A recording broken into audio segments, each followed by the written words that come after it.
पे आपका स्वागत है। मैं विवेक बिंद्रा, मोटिवेशन स्पीकर और बिजनेस कोच।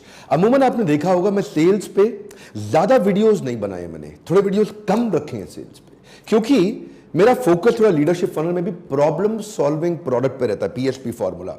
मैं वो पीएसपी फॉर्मूला पे फोकस इसलिए करता हूं क्योंकि दुनिया के सारे बड़े अच्छे ब्रांड्स जो जमीन से शुरू होकर ऊपर तक गए हैं, फर्श से अर्श तक, ये वो हैं जो प्रॉब्लम सॉल्व करने वाले प्रोडक्ट को तैयार कर देते हैं, सेल्स अपने आप बढ़ जाती है। बहरहाल आज का टॉपिक मैं लूंगा कि वो चार क्या कारण है जिनकी वजह से आप सेल्स में या तो असफल हो गए हैं या बड़ी सफलता हासिल नहीं कर पाए। चाहे आप किसी भी प्रकार की सेल्स कर रहे हैं, आप B2B सेल्स कर रहे हैं, B2C कर रहे हैं या B2B2C कर rहे हैं, इन पे मैं वीडियो पहले भी बना चुका हूं, या आप डायरेक्ट सेलिंग कर रहे हैं या मल्टी लेवल मार्केटिंग की सेल्स कर रहे हैं, या हो सकता है कि आप इंटरनेट बेस्ड डिजिटल मार्केटिंग से भी सेल्स कर रहे हो।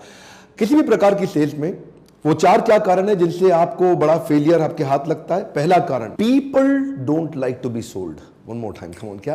People don't like to be sold. ये कोर बिलीफ बनाइए। मैं थोड़ा हिंदी में इसका अर्थ समझा देता हूं। किसी भी आदमी को अच्छा नहीं लगता कि उसको कोई आकर के चालाकी से कुछ बेच के चला जाए।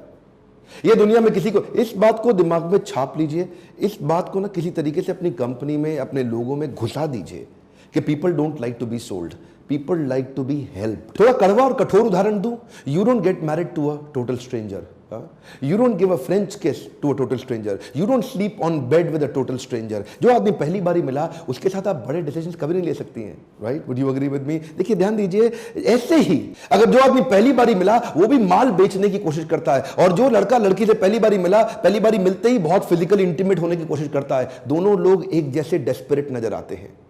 जबरदस्ती माल बेचता है जो पहली बारी में, वो भी डेस्परेट नजर आता है। जबरदस्ती एक लड़की के साथ उसको तंग करने की कोशिश करता है, फिजिकल इंटीमेसी दिखाने की कोशिश करता है, वो भी डेस्परेट नजर आता है।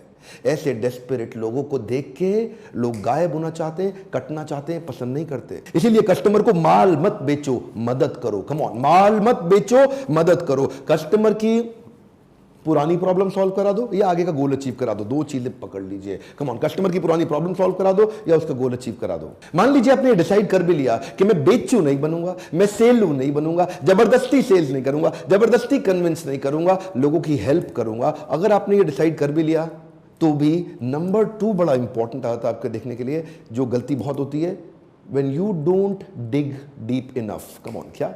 When you don't dig deep enough। आप जबरदस्ती मदद नहीं कर सकते किसी की, पहले आपको जानना पड़ेगा उसको मदद चाहिए क्या। एक बार कुछ बच्चे क्लास में लेट पहुंचे, मास्टर जी बोले, अरे बच्चों लेट काहे हो गए?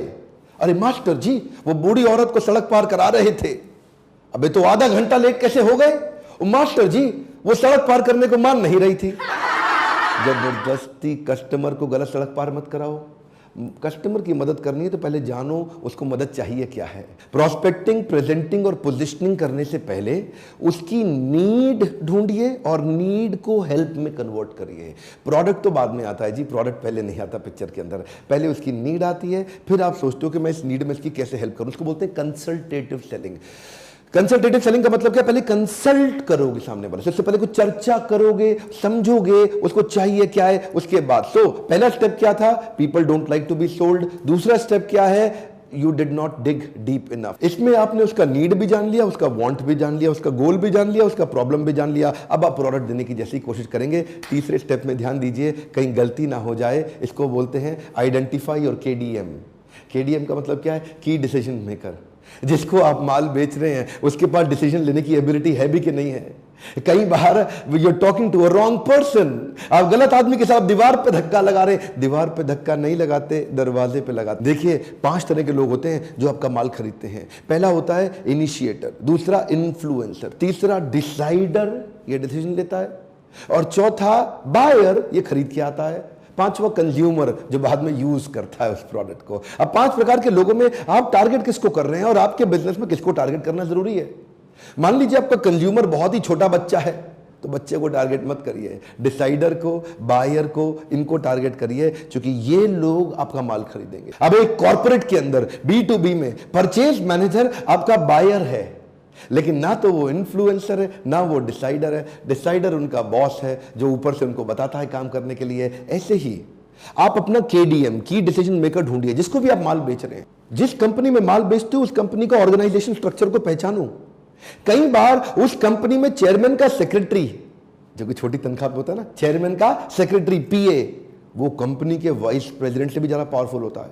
ऑर्गेनाइजेशन स्ट्रक्चर के अंदर घुसना पड़ता है, आपको कस्टमर को पहचानना पड़ता है कि इनमें डिसीजन मेकर कौन है। अरे साड़ी बेचने वाला भी जब साड़ी बेचता है ना, तो वो देखता है सास भी आई है, बहू भी आई है, ननद भी आई है, वो देखता है यहाँ चलती किसकी है।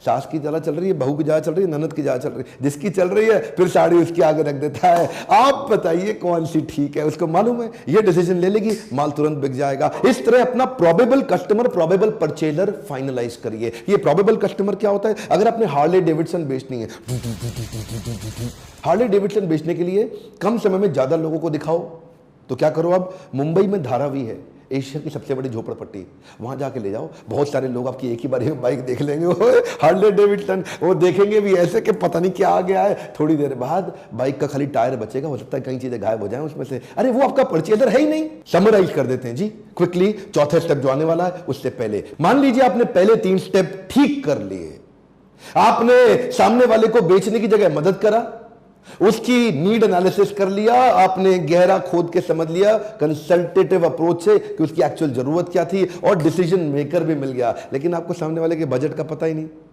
Unclear about the budget bracket. ये भी बड़ा डेंजरस है सर। कुछ लोग ऐसे होंगे, वो ना तो पैसा खर्च कर सकते हैं, ना पैसा खर्च करना चाहते हैं। एकदम बाहर कर दो उनको अपने चैप्टर से। कुछ ऐसे हैं जो पैसा खर्च कर सकते हैं और करना चाहते भी हैं, ये आपका परफेक्ट कस्टमर है, इसको एकदम ओके कर दो। अब बीच के बचे 2, एक वो जो खर्च कर सकते हैं लेकिन चाहते नहीं है जी, तो उनको आपको ना, अभी तक इसका मतलब नीड एनालिसिस ठीक नहीं हुआ, वो कस्टमर आपसे कनेक्ट ही नहीं हुआ, उसके बाद पैसा है लेकिन खर्च करना नहीं चाहता। उसका यही कारण है कि अभी तक आपने डिग डीप करके उसकी प्रॉब्लम को नहीं समझा। एक और बचा, ये क्या है जी, ये खरीदना तो चाहता है लेकिन उसके बाद पैसा है नहीं। तो इसके साथ आप बैठ के मदद करें कि कहाँ से फाइनेंस मिलेगा, इसको किधर से लोन मिलेगा, कोई ईएमआई की स्कीम आ जाएगी, कोई पार्टनर स्कीम आ जाएगी जिससे वो खरीद लेगा। आपको सामने के बजट ब्रैकेट को समझना पड़ेगा। 4 कैटेगरी थी, जो पैसा खर्च कर सकता है लेकिन करना नहीं चाहता, करना चाहता है लेकिन पैसा है नहीं, ना करना चाहता है ना है और करना भी चाहता है। तो 4 प्रकार की कैटेगरी थी। इन कैटेगरी से आप बजट ब्रैकेट आइडेंटिफाई करिए, ये 4 गलती मत करिए, सेल्स तुरंत बढ़ेगी। यकीन मानिए सेल्स करना दुनिया का सबसे आसान काम है, अगर आपको समझ में आ जाए करना कैसे है।